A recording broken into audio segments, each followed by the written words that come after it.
A weed is a flower. The life of George Washington Carver. When George Washington Carver was born, he had many things against him. He was sick, weak, little boy. His father had just died, and his mother was left alone to care for him and for his brother James. And even worse, he was the son of slaves. There was no hope for the future. But George Washington Carver was no ordinary man. He was a man who turned evil into good, despair into hope, and hatred into love. He was a man who devoted his life to helping his people and the world around him. This is his story. George Washington Carver was born in Missouri in 1860, more than 100 years ago. That was a terrible time. Mean men rode silently in the night, kidnapping slaves from their owners and harming those who tried to stop them. One night, a band of men rode up to a farm of Moses Carver, who owned George and his mother Mary. Everyone ran in fear, but before Mary could hide her baby, the men came and snatched them both and rode away into the night. Moses Carver sent a man to look for them. Mary was never found, but in a few days, the man returned with a small bundle wrapped in his coat and tied to the back of his saddle. It was the baby George. Moses and his wife, Sarah, cared for Mary's children. George remained small and weak, but as he grew, they saw he was an unusual child. He wanted to know about everything around him. He asked about the rain, the flowers, and the insects. He asked questions the Carvers couldn't answer. When he was very young, George kept a garden where he spent hours each day caring for his plants. If they weren't growing well, he found out why. Soon they were healthy and blooming. In the winter, he covered his plants to protect them. In the spring, he planted new seeds. George looked at each plant as though it was the only one in his garden. Neighbors began to ask George's advice about their plants, and soon he was known as the plant doctor. As time went on, George wondered about more and more things. He wanted to learn and yearned to go to school.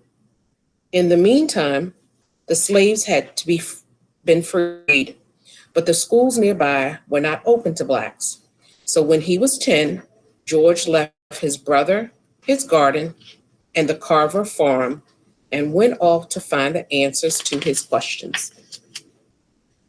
Wherever George Washington Carver found schools, he stayed. He worked for people to earn his keep. He scrubbed their floors, he washed their clothes, and he baked their bread. Whatever George did, he did well. Even the smallest chore was important to him. Some people took George in as their son. First, he stayed with Mariah and Andy Watkins, who were like parents to him. Then he moved to Kansas and lived with Aunt Lucy and Uncle Seymour. They too loved this quiet boy who was so willing to help. George worked hard for many years, always trying to save enough money for college. Other boys who had parents to help them were able to enter college much sooner than George. He was 30 before he had saved enough. Still, it was not that simple. Not all colleges would admit Blacks, even if they had the money to pay. George was not discouraged. He moved to Iowa and found a college which was glad to have a Black student. At college, George continued to work. He opened a laundry where he washed his classmates' clothes, and he continued to learn. His teachers and friends soon realized that this earnest young man was bursting with talent.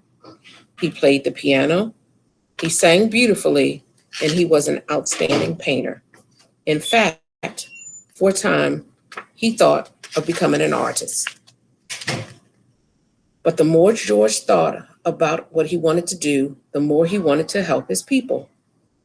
And he remembered that his neighbors used to call him the plant doctor. He had never forgotten his love of plants.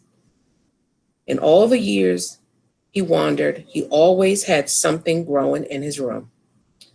So George Washington Carver chose to study agriculture. He learned about plants, flowers, and soil. He learned the names of weeds. Even they were important to him. He often said, "A weed is a flower growing in the wrong place." He still asked questions.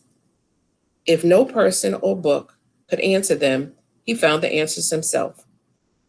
He experimented with his own plants and found secrets no one else knew. When George finished college, he began to teach. He was asked to go to Alabama, where a college for Blacks needed his talent. It was there at Tuskegee Institute that George Washington Carver made his life. In Alabama, Professor Carver taught his students and poor Black farmers who earned their livelihood from the soil. He taught them how to make their crops grow better. Most of the farmers raised cotton, but sometimes the crops were destroyed by rain or insects, and the farmers couldn't earn enough to eat. Professor Carver told them to plant other things as well. Sweet potatoes and peanuts were good crops. They were easy to grow. He said that raising only cotton harmed the soil. It was better if different crops were planted each year. The farmers did not want to listen. They were afraid to plant peanuts and sweet potatoes. They were sure that no one would buy them. But Professor Carver had experimented in his laboratory. He found that many things could be made from sweet potato. He made soup, coffee, and starch. He made more than 100 things from the sweet potato. And even though people in those days called peanuts monkey food, Professor Carver said they were good for people too. Besides, he found that still more things could be made from peanut: paper, ink, shaving cream, sauces, linoleum, shampoo, and even milk.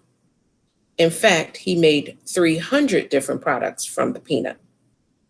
Once, when important guests were expected at Tuskegee, Dr. Carver chose the menu. The guests sat around the table and enjoyed a meal of soup, creamed mock chicken, bread, salad, coffee, candy, cake, and ice cream. Imagine to their surprise when they learned that the meal was made entirely from peanuts. Slowly, the farmers listened to George Washington Carver. They planted peanuts and sweet potatoes. Before they knew it, these became two of the most important crops in Alabama.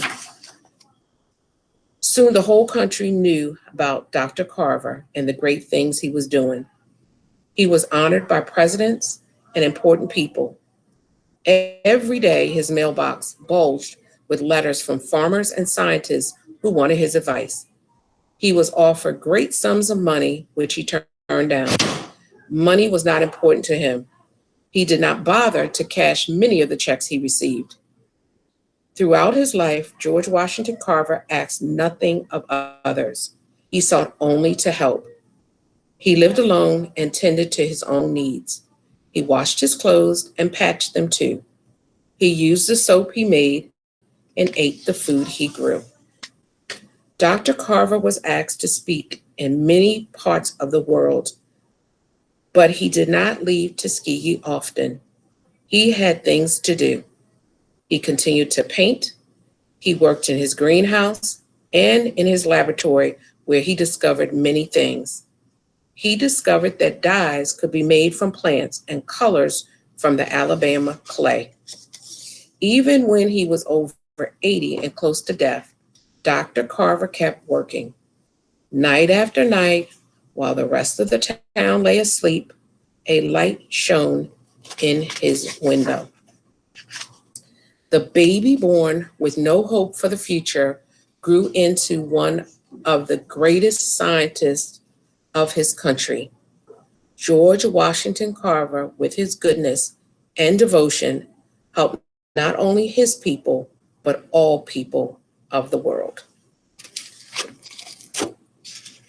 A weed is a flower. The life of George Washington Carver.